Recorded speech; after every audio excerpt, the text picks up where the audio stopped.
லட்சுமி அம்மாவுக்கு 2 பசங்க. 2 பசங்களுக்கும் கல்யாணம் முடிஞ்சு 2 மருமகளும் அவங்க கூட ஒரே வீட்டில் இருந்தாங்க. அத்தை, இப்பெல்லாம் எப்போ பார்த்தாலும் ஒரே வெயிலாகவே இருக்குது. வீட்டுக்குள்ளே இருக்கவே முடியலை. அதனால் நான் வெளியே எங்கேயாவது சுற்றுப்பயணம் போயிட்டு வரலான்னு நினைக்கிறேன் அத்தை.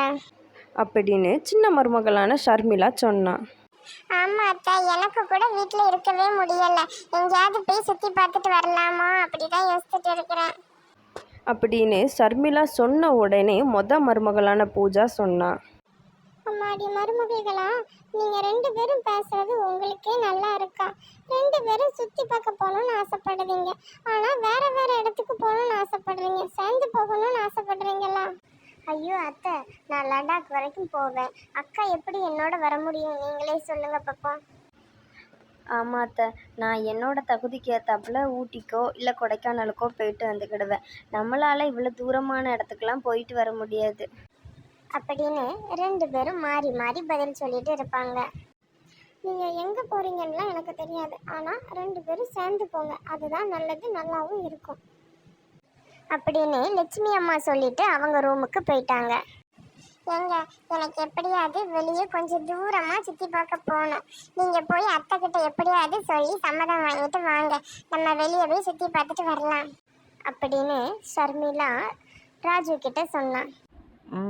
நீனே போய் கேட்டிருக்கலாமே, அவங்க என்ன விடமாட்டேன்னா சொல்ல போகிறாங்க.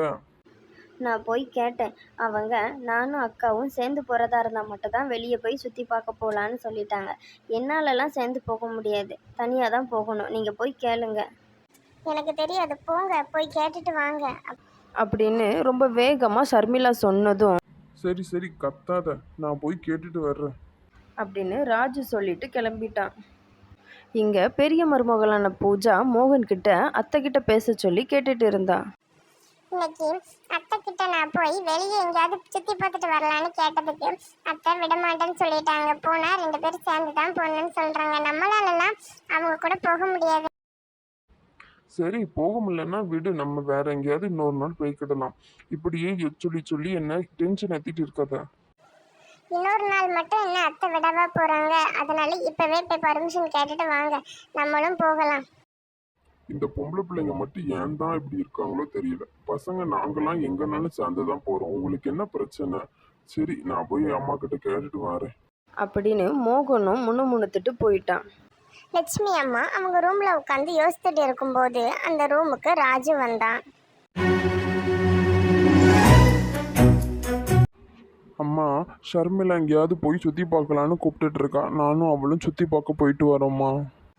நீங்கள் எங்கேனாலும் போய் சுற்றி பார்த்துட்டு வாங்க, ஆனால் கூட மோகனையும் பூஜாவையும் சேர்த்து கூட்டிட்டு போங்க அப்படின்னு சொல்லி ராஜுவை அம்மா அனுப்பி விடுவாங்க.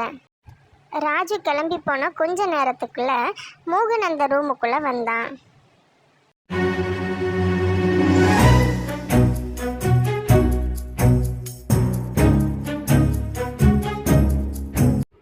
அம்மா, இங்கே எங்கேயாவது பக்கத்தில் எங்கேயாவது சுற்றி பார்த்துட்டு வரலான்னு இருக்கிறேம்மா. நானும் பூஜாவும் போயிட்டு வரோம்மா. நீங்கள் எங்கேனாலும் சுற்றி பார்த்துட்டு வாங்க, ஆனால் கூட ஷர்மிளாவையும் ராஜுவையும் சேர்த்து கூட்டிட்டு போயிட்டு வாங்க அப்படின்னு மறுபடியும் மோகன் கிட்ட அதே பதிலை தான் லட்சுமி அம்மா சொல்லுவாங்க. இவங்க 2 பேரும் நம்ம சொன்னதை கேட்குற மாதிரி இல்லை, இவங்க 2 பேருக்கும் ஒரு பாடம் சொல்லி கொடுத்தே ஆகணும் அப்படின்னு லட்சுமி அம்மா அவங்க மனசுக்குள்ளே நினச்சிக்கிட்டு இருப்பாங்க. அடுத்த நாள் காலையில் லட்சுமி அம்மா ஒரு பாத்திரத்தில் பிரியாணி கொண்டு போய் பக்கத்து வீட்டு பொண்ணுக்கு கொடுத்தாங்க. அதை அவங்க மருமக 2 பேரும் பார்த்துட்டு இருந்தாங்க. இந்த பிரியாணியை நான் தந்ததா சொல்லி அம்மாட்ட கொடுமா, நீயும் தம்பியும் நல்லா சாப்பிடுங்க, சரியா? இப்படி பிரியாணியை கொடுத்துட்டு லட்சுமி அம்மா அந்த பொண்ணுக்கிட்ட பேசிட்டு இருந்தாங்க. அத்தை பக்கத்து வீட்டு பொண்ணுகிட்ட பிரியாணியை கொடுக்கறத பார்த்துட்டு இருந்தா மருமகளான பூஜாவும், மேலே மாடியில் நின்று 2வது மருமகளான ஷர்மிளாவும். அதை பார்த்துக்கிட்டு இருந்த மருமகள், அத்தை, இன்னைக்கு நம்ம வீட்டில் என்ன பிரியாணியாக பண்ணியிருக்கோம்? எனக்கு ஒன்றும் அப்படி ஒன்றும் ஞாபகம் இல்லையே, நீங்கள் ஆனால் பிரியாணி கொண்டு கொடுக்குறீங்க. என்னமோ அத்தை, பரவாயில்ல, நாங்களும் போய் பிரியாணி சாப்பிட்றோம் ஐயோ மருமகள்களா, உங்களுக்காக நான் ஒன்றும் பிரியாணி செய்யலை. அது மட்டும் இல்லை, பிரியாணி நம்ம வீட்டில் இல்லவும் இல்லை. இது பக்கத்து வீட்டுக்காரங்களுக்காக செஞ்சது. அப்புறம் நம்ம வீட்டில் இருக்கிறது கஞ்சி தான், அதவே 2 பேரும் குடிங்க போங்க. அப்படின்னு சொன்னதும் என்னத்த பேசுகிறீங்க நீங்கள்? பக்கத்து வீட்டுக்காரங்களுக்கு பிரியாணி கொடுத்துருக்கீங்க, ஆனால் உங்கள் வீட்டில் இருக்கிற உங்கள் மருமகளுக்கு கஞ்சியை கொடுக்குறீங்க. இதெல்லாம் நியாயமே இல்லை அத்தை. அப்படின்னு கோவத்தில் மருமகளான பூஜா சொன்னா.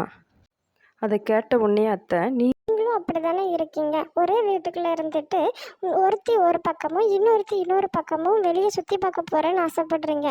அதுவும் பிரியாணியும் கஞ்சும் சாப்பிட்ற மாதிரி தான். 2 பேரும் சேர்ந்து சாப்பிடும்போது தான் எந்த சாப்பாடுனாலும் நல்லாயிருக்கும். அது போல தான் எங்கே போனாலும் நல்லாயிருக்கும். அதனால 2 பேரும் சேர்ந்து சுற்றி பார்த்துட்டு வாங்க. அப்படின்னு லட்சுமி அம்மா சொன்னதும் பூஜாவும் ஷர்மிளாவும், ஆமாம் அத்தை, இப்போ தான் எங்களுக்கு புரிஞ்சுது. 2 பேரும் சேர்ந்து போகும்போது தான் நல்லாயிருக்கும். இனி நாங்கள் சேர்ந்தே வெளியே போயிட்டு சுற்றி பார்த்துட்டு வர்றோம் அத்தை. உங்களுக்கு இந்த கதை பிடிச்சிருக்கா? உங்களுக்கு இதே போல் மாமியார் மருமகள் ஸ்டோரி வேணும்னு நினச்சிங்கன்னா எங்கள் சேனலை சப்ஸ்கிரைப் பண்ணிக்கோங்க. அப்படியே லைக் பண்ணி உங்கள் ஃப்ரெண்ட்ஸ்களுக்கு ஷேர் பண்ணிக்கோங்க. என்ன மாதிரியான கதை வேணுங்கிறத கமெண்ட் பண்ணுங்கள்.